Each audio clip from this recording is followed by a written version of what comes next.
Hello everybody, and welcome to another video. Now, I'm late to the game. We all know how I'm late to 40K. Today we're going to talk about the Warmaster Horus, Horus Lubrical of the Sons of Horus Legion. Listen, I've been waiting for this guy for a while. Everything has been telling me in my blood and my bones that I needed this character, and I'm very happy with what I got. This dude is awesome. Like I've been having a time with Warhammer, let me tell you. And these toys have been bringing me ridiculous amounts of joy. Now, I prefer masked characters, but armored characters are a second favorite. And he is a guy who, his name is Warmaster Horus. The lore on this is crazy. This guy has a whole thing named after him called the Horus Heresy. You should look into it, trust me. And listen here, man. This suit of Terminator armor is ridiculous. This guy is gigantic. He's heavy. He has hefty weight to him. Articulated fingers. Like, we're going to get into all of that. But one of the coolest things about this is that this looks so goddamn surreal to finally have it in hand, and it's so cool to have. Now, I'm gonna probably need a cloth cape for this. I don't know where and how I'm gonna put it. Probably gonna have to remove this inside. But let me tell you, man, this thing is beautiful. Now, our look is, we have a ton, and I do mean a ton of tubing through Horus. I'm guessing this is all labeled out through this Fall of Chaos, right? One of the coolest things about it is, with the fur, they gave you an articulation point to lift up and rotate. So you don't have to worry about moving or losing anything in terms of your articulation. So Joytoy actually thought out the articulation on this, as you can see here. It's really, really nice. Our shoulder pads come all the way out. So basically what they did was they took their Terminator armor, scaled it up even higher, made the proper changes for it, and I'm thoroughly enjoying it. We still have a beautiful butterfly joint, so we can crunch down with our Terminator armor, looking really, really good. We can actually get it to sit flush as well. So you have that nice presence on this figure, which is utterly fantastic. And let me see if I can just zoom in on that face sculpt. I know it seems soft for some people, and maybe because I'm new to Warhammer, but look how good this looks. Like, I think it looks good. Can it be better? Obviously, there's always better painters in the world. I'm just not one of them. But this is really, really beautiful as we get just up and close and magnificent with what we have going on here. I really, really enjoy the presence of this figure. And then we have the Warmaster's Talon, looking utterly beautiful, as he has a twin bolter attached to a lightning claw, you know, and a Primarch scaled one. Even at the bottom of his lightning claw, he has a talon here. So let's say even if he didn't get you with the first 5 fingers, he has a 6th finger, little claw hammer, just boop, boop, right through you. Now, these are also articulated. Look at that. Look at these bad boys, right? These are articulated.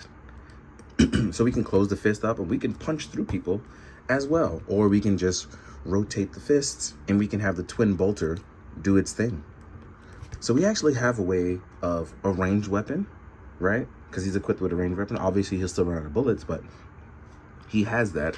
And we have just ridiculous armor, as we do have an upper torso movement. As you can see, I'm moving right here, right?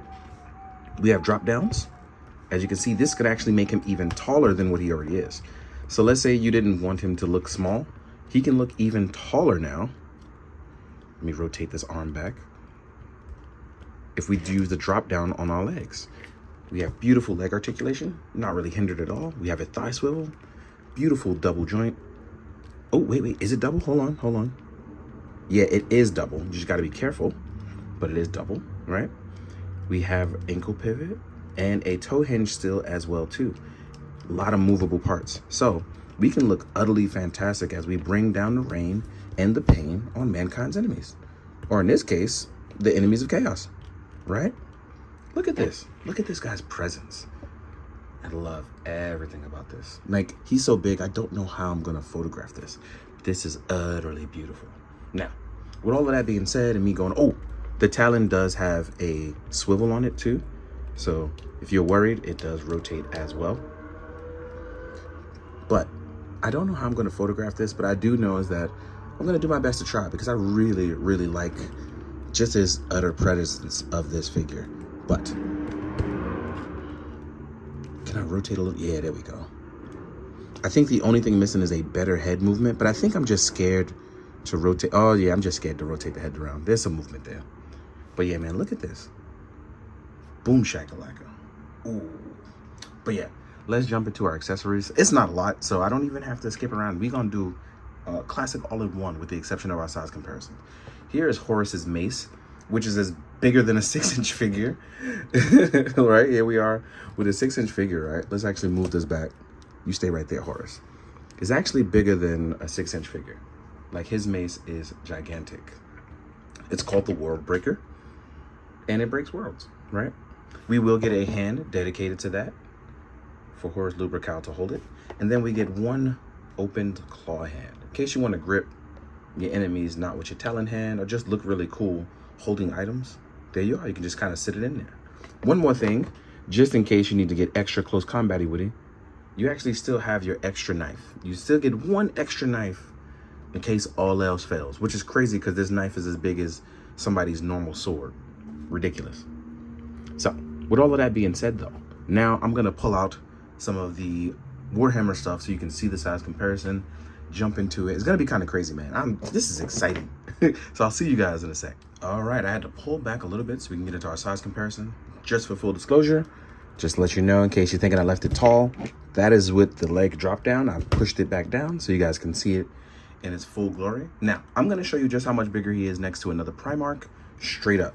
So this is Rogel Dorn, another Primarch, and he stands way bigger than another Primarch already. Now, just to set your expectations, that was another Primarch, and we all know Primarchs tower over other humans, like even superhumans. Now, we're gonna start off really, really small.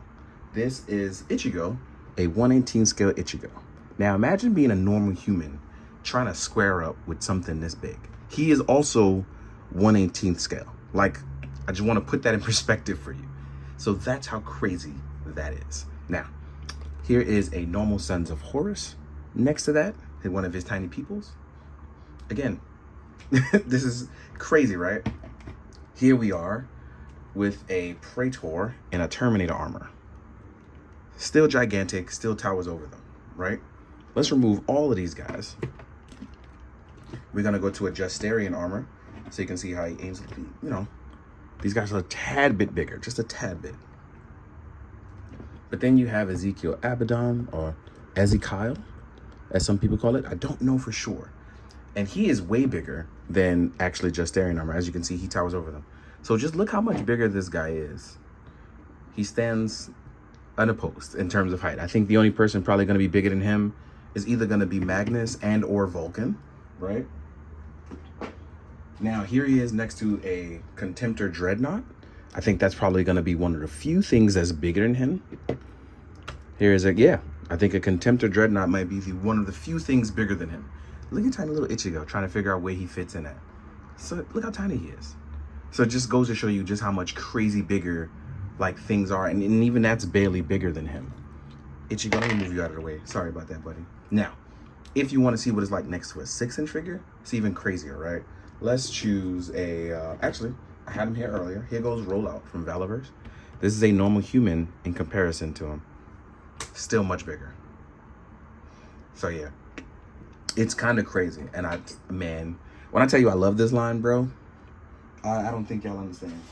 Like, it's bad. I'm down bad. And I threw a McFarlane orc in there, a big orc, because these orcs are bigger. They're kind of like war bosses of the WoG. And even he is pretty much still smaller than that of Horus. So yeah, this has been fun as hell. I'm glad I got to do this. I'm glad I got to talk more Joytoy with you guys, and Warhammer just in general. Like, so yeah, super excited. Happy to be here talking about it. Brings quite a bit of joy to me. So as always, thank you so much for tuning in. I hope you guys really like it. Please, please, please enjoy these. These are the joy that sparks joy for other things. Joy begets joy, for real. So enjoy the photos at the end. And as always, be kind to others, be kind to yourself. You know, kind of just take some time to enjoy things. And as always, please be good, do good. Drink your water, guys. Later.